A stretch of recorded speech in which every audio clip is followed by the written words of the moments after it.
అంతే తప్ప వేరే విషయాల్లో జోలికి వెళ్తే మీకంటే ధీటుగా మీకంటే ఘాటుగా సమాధానం ఇచ్చేటువంటి ధైర్యం సౌత్ సెంట్రల్ రైల్వే ఎంప్లాయీస్ అనే నాయకత్వానికి ఉంది అన్నటువంటి విషయాన్ని ఈనాడు మీరు గ్రహించాలని చెప్పని కూడా నేను మిమ్మల్ని హెచ్చరిస్తున్నాను. కాబట్టి సోదరులారా సోదరిమణులారా డిఏ దగ్గర నుంచి స్టార్ట్ చేస్తాను. ఈనాడు కేంద్ర ప్రభుత్వ ఉద్యోగులకి ముఖ్యంగా రైల్వే కార్మికులకి సంవత్సరానికి 2 సార్లు డిఆర్ఎస్ అలవెన్స్ కరువు భత్యం హిందీలో మంగాయి భత్త వస్తుంది అంటే అది కేవలం ఎన్ఎఫ్ఐఆర్ అలోన్ ఎన్ఎఫ్ఐఆర్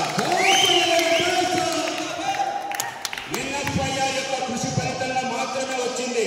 ఎందుకంటే 1964వ సంవత్సరంలో ఆనాడు ప్రభుత్వంలో ఉన్నటువంటి రాజకీయ నాయకులు కానీ ప్రభుత్వం కానీ పెరుగుతున్నటువంటి ధరలను నియంత్రించలేనటువంటి పరిస్థితుల్లో ఉన్నప్పుడు కేంద్ర ప్రభుత్వ ఉద్యోగులకు ఆ ధరలకు అనుగుణంగా డిఏని ఇవ్వాలి అని డిమాండ్ పెట్టినటువంటి ఏకైక federation national federation of Indian railwaymen, that is NFIR.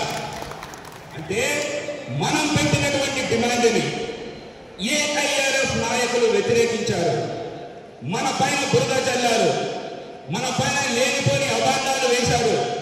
కేంద్ర ప్రభుత్వ ఉద్యోగులకైతే రైల్వే కార్మికులకైతే డిఏ అంటే ఎన్ఎఫ్ఐఆర్ తప్పుదో పట్టిస్తుంది అని చెప్పి మన పైన బురద చల్లడం జరిగింది. కానీ కేవలం ఎన్ఎఫ్ఐఆర్ కృషి ఫలితంగా కేంద్ర ప్రభుత్వం దిగివచ్చి రైల్వే మంత్రిత్వ శాఖ రికమెండేషన్ తోటి కేంద్ర ప్రభుత్వ ఉద్యోగులకి డిఏ అడుగుతున్నారు. కాబట్టి దీన్ని ఏ రకంగా ఇవ్వాలి అని జస్టిస్ దాస్ గారి అధ్యక్షతన ఒక కమిటీని నియమించింది. ఎవరి అధ్యక్షతన? జస్టిస్ దాస్ గారి అధ్యక్షతన ఒక కమిటీని నియమించింది. ఈనాడు మనం అందరం చదువుకున్న వాళ్ళమే, మనకందరికీ తెలివితేటలు ఉన్నాయి. దేవుడు మనకందరికీ సమానమైనటువంటి జ్ఞానం పరిజ్ఞానం ఇచ్చాడు. చేతిలో సెల్ ఫోన్ ఉంది, దాంట్లో డేటా కార్డు ఉంది, గూగుల్ ఉంది, యూట్యూబ్ ఉంది. సెల్ ఫోన్లు తీసుకోండి, ఓపెన్ చేయండి, డిఏ కమిటీ అని చెప్పని కొట్టండి, దాంట్లో చరిత్ర బయటకు వస్తుంది. ఆ యొక్క డిఏ కమిటీకి దాదాపుగా 6 సార్లు భారతీయ రైల్వేల తరఫున కేవలం ఎన్ఎఫ్ఐఆర్ మాత్రమే ఓరల్ ఎవిడెన్స్ ఇచ్చింది. మరి ఏ కార్మిక సంస్థ ఓరల్ ఎవిడెన్స్ ఇవ్వలేదు.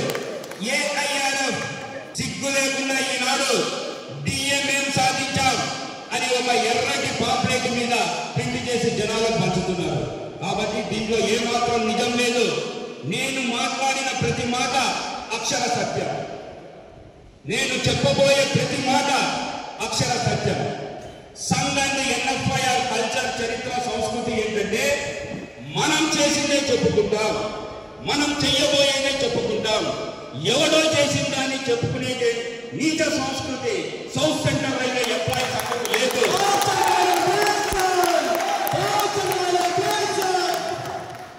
కాబట్టి సోదరులారా సోదరిమణులారా, ఈనాడు కేంద్ర ప్రభుత్వ ఉద్యోగులు ముఖ్యంగా రైల్వే కార్మికులు సంవత్సరానికి 2 సార్లు డిఏ తీసుకుంటున్నారంటే కేవలం ఎన్ఎఫ్ఐఆర్ నుంచి మాత్రమే అన్నటువంటి ఒక నిజాన్ని మీరు గ్రహించాలని చెప్పడం కూడా నేను కోరుతున్నాను. ఇదే రకంగా అలవెన్సెస్ తీసుకుంటున్నాం, నైట్ డ్యూటీ అలవెన్సెస్ తీసుకుంటున్నాం, ట్రావెలింగ్ అలవెన్సెస్ తీసుకుంటున్నాం, మిగతా అలవెన్సెస్ తీసుకుంటున్నాం. రైల్వే కార్మికులకు అలవెన్సెస్ ఇవ్వాలి అని డిమాండ్ను పెట్టి రైల్వే బోర్డుని ఒప్పించి జస్టిస్ మియాబాయి ట్రిబ్యునల్, మియాబాయి ఎవరు? గుజరాత్ మాజీ హైకోర్టు న్యాయమూర్తి, ప్రధాన న్యాయమూర్తి.